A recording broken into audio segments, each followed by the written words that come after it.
Psychology के lecture में पढ़ेंगे लर्निंग के बारे में। जैसा मैंने आपको पहले बताया था, हमने सेंसेशन के बारे में पढ़ा था, हमने परसेप्शन के बारे में पढ़ा था।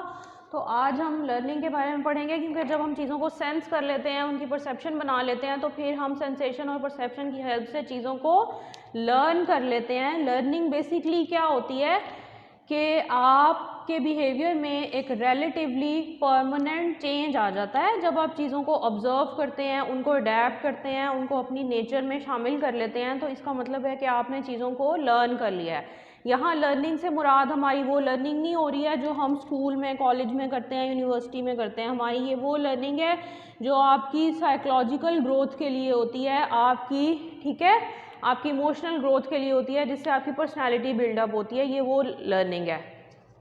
लर्निंग जो है हमारे पास क्या होता है, रिलेटिवली परमानेंट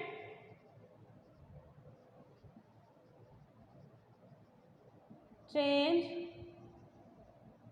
इन बिहेवियर। ठीक है, रिलेटिवली परमानेंट चेंज कैसे आता है कि थ्रू आउट आवर लाइफ हम डिफरेंट चीज़ों को ऑब्जर्व करते हैं, डिफरेंट हमारे रिलेशनशिप्स होते हैं, अपने पेरेंट्स के साथ, अपने सिबलिंग्स के साथ, अपने वर्क रिलेशनशिप्स होते हैं। तो हम उन रिलेशनशिप्स में डिफरेंट पीपल से, डिफरेंट रिलेशंस में जो भी हम चीज़ें इनकाउंटर करते हैं, जो भी हमारे एक्सपीरियंसेस होते हैं, हम उनसे लर्न करते हैं। तो यू कैन से कि relatively permanent change in behaviour कैसे आती है, आपके एक्सपीरियंस से। ठीक है, और लर्निंग जो है, ये एक्सपीरियंस जो है फिर आपको क्या दे देता है, मैच्योरिटी दे देता है। ठीक है, पहले यानी आपकी स्मॉल एज होती है तो आपके पास इतनी ज़्यादा लर्निंग नहीं होती, क्योंकि आपका इतना एक्सपीरियंस नहीं होता, आपका इतना एक्सपोजर नहीं होता, आप इतने ज़्यादा लोगों से मिले हुए नहीं होते हैं। छोटा बच्चा जो है वो सिर्फ घर में रहता है, अपने पेरेंट्स के साथ रहता है, सिबलिंग्स के साथ रहता है। फिर जैसे जैसे हम बड़े होते हैं, हम बाहर निकलते हैं, हम डिफरेंट लोगों से मिलते हैं, हमारा सर्कल ज़रा बड़ा हो जाता है, हमारे पेयर रिलेशनशिप्स बन जाते हैं, हमारा एक सोशल सर्कल बन जाता है, तो हमारे एक्सपीरियंस की रेंज भी ज़्यादा हो जाती है और हमारी लर्निंग कैपेबिलिटी भी उसी हिसाब से ज़्यादा हो जाती है। ठीक है जी, तो अब अगर हम लर्निंग की एक डेफिनेशन की बात कर लें,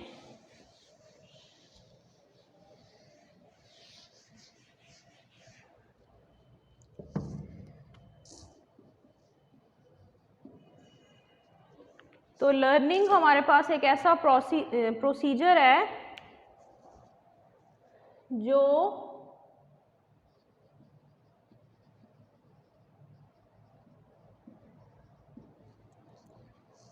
क्या करता है, ब्रिंग्स अबाउट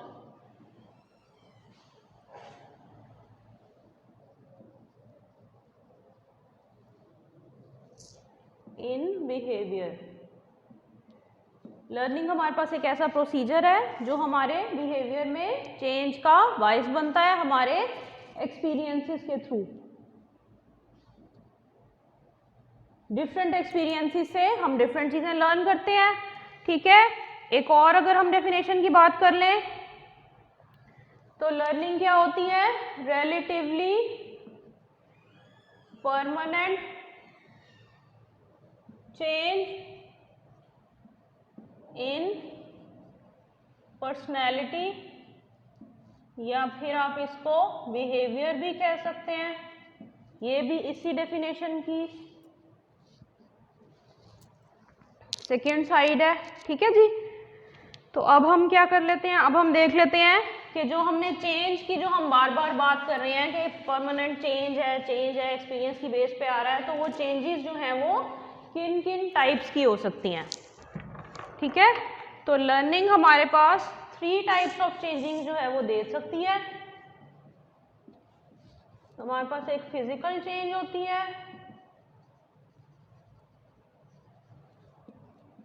हमारे पास एक साइकोलॉजिकल चेंज होती है,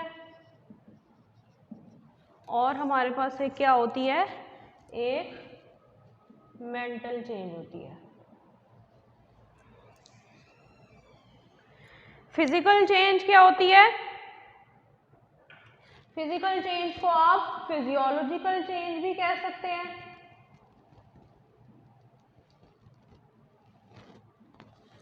फिजियोलॉजिकल चेंज मतलब ऐसी चेंज जो आपकी बायोलॉजिकल लेवल पे हो रही हो, जो आपकी फिजियोलॉजी से रिलेट कर रही हो, आपकी बॉडी के इंटरनल ऑर्गन से रिलेट कर रही हो।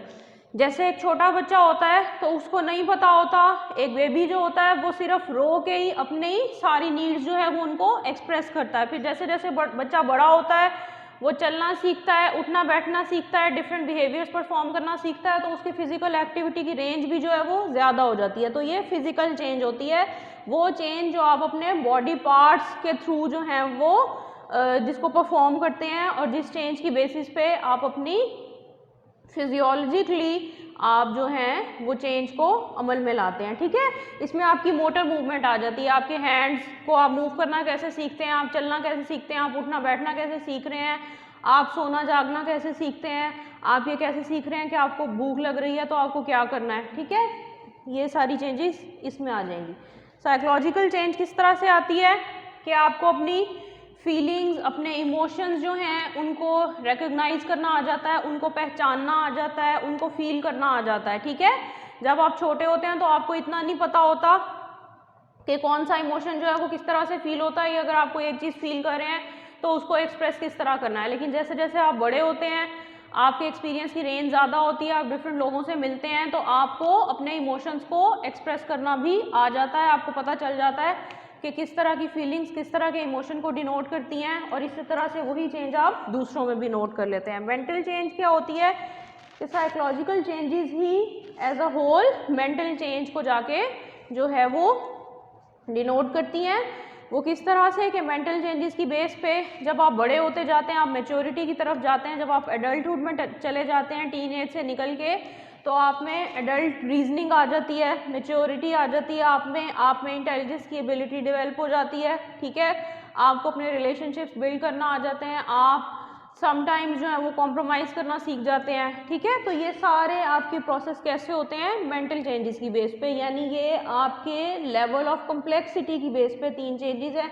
सबसे पहले फिजिकल चेंज आती है, फिर साइकोलॉजिकल, और फिर मेंटल चेंज आ जाती है। ठीक है जी, उसके बाद हम पढ़ लेते हैं लर्निंग के कुछ 3 रूल्स हैं हमारे पास कि लर्निंग हमारे पास कैसे कैसे होती है।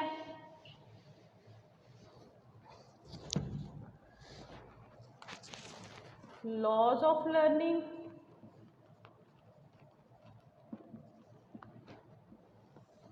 ये हमारे पास 2 हैं। रूल नंबर 1 जो है वो हमें कहता है कि क्या है ये, law of exercise. Law of exercise क्या है कि चीज़ों को आप इस तरह से लर्न करते हैं कि जिस चीज़ की आप जितनी ज़्यादा एक्सरसाइज करते हैं आप उसको उतना ही अच्छे तरीके से सीख जाते हैं। जैसे कि यू ऑल नो के कहा यह जाता है कि practice makes a man perfect. तो जिस चीज़ की आप जितनी प्रैक्टिस करते हैं, आप जिस बिहेवियर को, जिस चीज़ को जितना ज़्यादा परफॉर्म करते हैं, आप उतना ही ज़्यादा उस चीज़ को सीख जाते हैं। ठीक हो गया।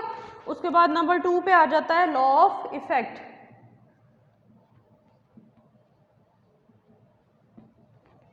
लॉ ऑफ इफेक्ट हमारे पास क्या कहता है, if the stimulus feels like pleasant and learning is followed by sense of काम देन वर्क इज रिपीटेड। अच्छा, अगर आपके एनवायरनमेंट में आपको कोई ऐसा स्टिमुलस मिल रहा है, स्टिमुलस क्या होता है मैं आपको लास्ट लेक्चर्स में बता चुकी हूँ। ठीक है, अगर आपको अपने एनवायरनमेंट से कोई इस तरह का प्लेजेंट किस्म का स्टिमुलस मिलता है कि वो आपको अच्छा फील करवाता है और आप प्लेजेंट फील करवाते हैं, तो उसका इफेक्ट जो है वो लॉन्ग लास्टिंग होगा और आप उसको बार बार करेंगे वो प्लीजिंग इफेक्ट लेने के लिए। ठीक है, क्योंकि ह्यूमन नेचर है कि ह्यूमन जो है वो हैप्पीनेस को गेन करना चाहता है, अच्छे एनवायरनमेंट में रहना चाहता है। तो जब आपको अच्छा फील होगा तो वो चीज़ आप बार बार करेंगे। ठीक है, इस चीज़ से भी आप लर्न करेंगे। लॉ ऑफ रेडीनेस,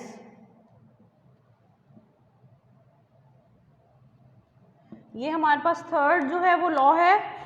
ये क्या कहता है कि अगर आप मेंटली और फिजिकली किसी चीज़ के लिए प्रिपेयर्ड होंगे, या जितना ज़्यादा अच्छे से प्रिपेयर्ड होंगे उतनी ज़्यादा आपकी लर्निंग अच्छी होगी। यानी ये वाला लॉ आपकी रेडीनेस पे काम कर रहा है। ठीक है, जिस चीज़ के लिए आप जितने रेडी होंगे उतना आपका काम जो है वो अच्छा होगा। जिस लर्निंग को जितने ज़्यादा रेडीनेस की डिग्री से आप परफॉर्म करेंगे उतनी ज़्यादा आपकी अच्छी लर्निंग हो जाएगी, ठीक है। ये रेडीनेस पे काम कर रहा है, ये वाला रूल जो है वो इफेक्ट पे काम कर रहा है, ये एक्सरसाइज पे काम कर रहा है, ठीक है जी। अब हम लर्निंग की पढ़ लेते हैं टाइप्स।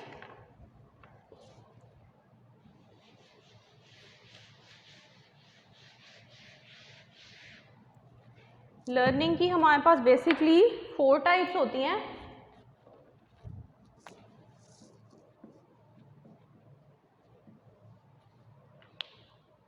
सबसे पहले हमारे पास लर्निंग बाय मॉडलिंग होती है। नंबर 2 हमारे पास लर्निंग बाय इनसाइट होती है, जिसको हम लर्निंग बाय कॉग्निशन भी कह सकते हैं। नंबर 3 हमारे पास learning by trial and error होती है। नंबर 4 हमारे पास होती है लर्निंग बाय कंडीशनिंग, ठीक है जी। अब 1 बाय 1 हम इनको डिस्कस कर लेते हैं कि किस तरह से होती हैं। मॉडलिंग में क्या होता है कि आप जो है अपना एक मॉडल बनाते हैं जिसको आप ऑब्जर्व करते हैं और जिससे आप सीखना चाहते हैं। मॉडल आप कैसे बनाते हैं ये मैं आपको बताती हूँ, ठीक है। मॉडलिंग का ये एक हमारे पास एक प्रोसेस होता है। इसमें क्या होता है, एक जो है वो हमारे पास मॉडल होता है और एक जो है हमारे पास लर्नर होता है। लर्नर कौन होता है, जो सीखना चाह रहा होता है। मॉडल कौन होता है, जिसको वो ऑब्जर्व करना चाह रहा होता है। मॉडलिंग का प्रोसीजर बेसिकली क्या होता है, थ्रू ऑब्जर्वेशन। आप इसको लर्निंग बाय ऑब्जर्वेशन भी कह सकते हैं, ठीक है जी। मॉडल क्या होता है कि जिससे आप लर्न करना चाह रहे हैं। ये कोई ऐसा पर्सन हो सकता है जिससे आप बहुत ज़्यादा क्लोजली एफिलिएटेड हैं, क्लोजली बहुत ज़्यादा एसोसिएटेड हैं, आपकी बहुत स्ट्रॉन्ग बॉन्डिंग है, आप किसी पर्सन से बहुत ज़्यादा इंस्पायर्ड हैं, आपको वो बहुत अच्छा लगता है, आपको लगता है कि वो एज अ पर्सन बहुत अच्छा बिहेव करता है, उसने बहुत अच्छे रिलेशनशिप्स बनाए हुए हैं लोगों के साथ, वो एज अ सोसाइटी मेंबर जो है वो एक बहुत अच्छी पोजीशन पे स्टैंड करता है, वो अपने करियर में बहुत अच्छा है, ठीक है। मतलब आपका मॉडल एक बहुत नियर टू परफेक्शन है। आपको कोई पर्सन बहुत अच्छा लगता है, आप उसको आइडियलाइज करने लग जाते हैं, आप उस जैसा बनना चाहते हैं, तो आप उसको मॉडल कह देते हैं। और आप उस जैसा बनना चाहते हैं तो आप लर्नर हो जाते हैं। मॉडल का जो है वो कंपेरेबल होना बहुत ज़रूरी है। अब कंपेरेबल का क्या मतलब है ये देख लेते हैं। कंपेरेबल जो है उसका ये मतलब है कि आपके मॉडल को ऐसा होना चाहिए कि वो आपकी ही सोशल क्लास से बिलोंग करता हो, आपके ही स्टेटस की तरह का हो। ये नहीं है कि आप किसी फिल्म या टीवी एक्टर्स को अपना जो है वो मॉडल बना लेंगे, ठीक है। उनकी लाइफ और तरह की है, आपकी लाइफ और तरह की है, तो ये आप सही तरह से अपने आप को नहीं कंपेयर कर सकेंगे और आप कॉन्फ्लिक्ट का शिकार हो जाएंगे, तो आप सही तरह से लर्न नहीं कर सकेंगे, ठीक है जी। सेकेंड नंबर पे हमारे पास आता है लर्निंग बाय इनसाइट, जिसको हम लर्निंग बाय कॉग्निशन भी कह सकते हैं।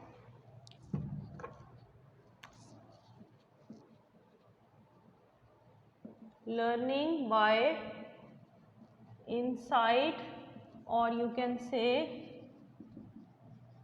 कॉग्निशन। लर्निंग बाय कॉग्निशन हमारे पास क्या होती है, ये हमारे पास क्या है कि आप अपने ब्रेन में एक इंफॉर्मेशन लेके जाते हैं through the process of thinking.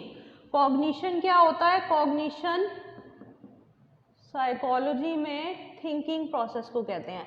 आप अपने ब्रेन में जो है अपने एक्सपीरियंसेस को लेके जाते हैं, चीज़ों को अडॉप्ट करते हैं in the form of thinking, ठीक है। ये थिंकिंग जो है वो आपको चीज़ों को लर्न करवा देती है। आप डिफरेंट चीज़ों को गौर से जो है वो थिंक करते हैं, उनके बारे में सोचते हैं। आपका माइंड डिफरेंट चीज़ों के डिफरेंट जो क्लूज होते हैं उनको पे गौर करता है और उन पे गौर करके उनके बीच में एक रिलेशनशिप बनाता है। जिस रिलेशनशिप को आप सोचते हैं कि ये चीज़ ऐसे हो रही है तो अच्छा इसका ये रीज़न है, ठीक है। जैसे आपकी किसी के साथ डेली लाइफ में कोई लड़ाई हो गई है, कोई छोटा मोटा कॉन्फ्लिक्ट हो गया है, तो आप क्या करेंगे कि आप अपनी इनसाइट की बेस पे, इनसाइट होता है कि आपको अपने बिहेवियर के बारे में आप थिंक करें और आप सोचें, ठीक है।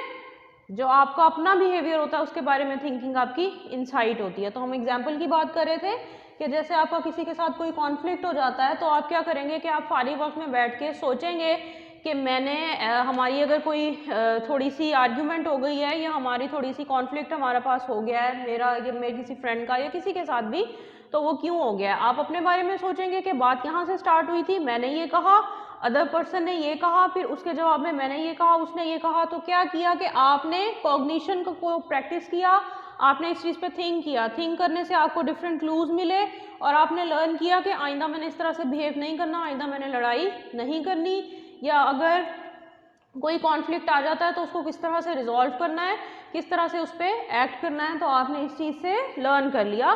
कॉग्निशन इस तरह से वर्क करती है। उसके बाद आ जाती है हमारे पास learning by trial and error.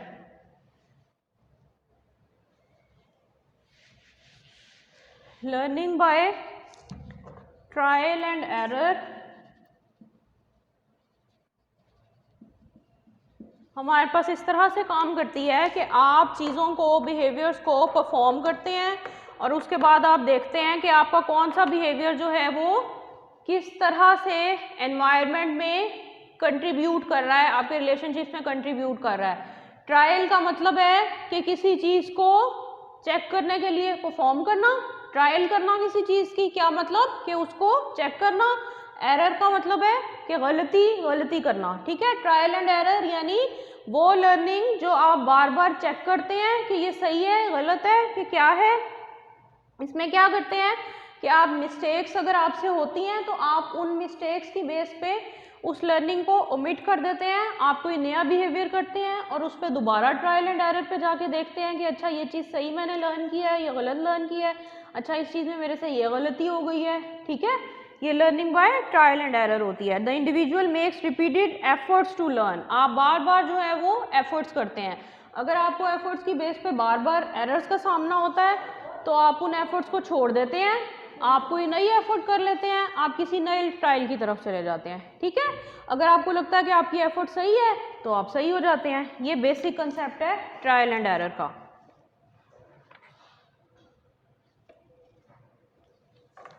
Sorry, this was type number 3, ठीक है। पहले हमने पढ़ा था मॉडलिंग, फिर हमने पढ़ा था इनसाइट, फिर हमने पढ़ा था ट्रायल एंड एरर। अब हम लास्ट एंड फोर्थ टाइप पढ़ेंगे, लर्निंग बाय कंडीशनिंग।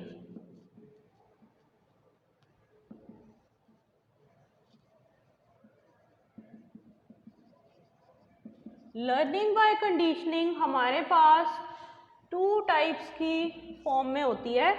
एक हमारे पास होती है क्लासिकल कंडीशनिंग, ठीक है जी, और एक हमारे पास होती है ऑपरेंट कंडीशनिंग।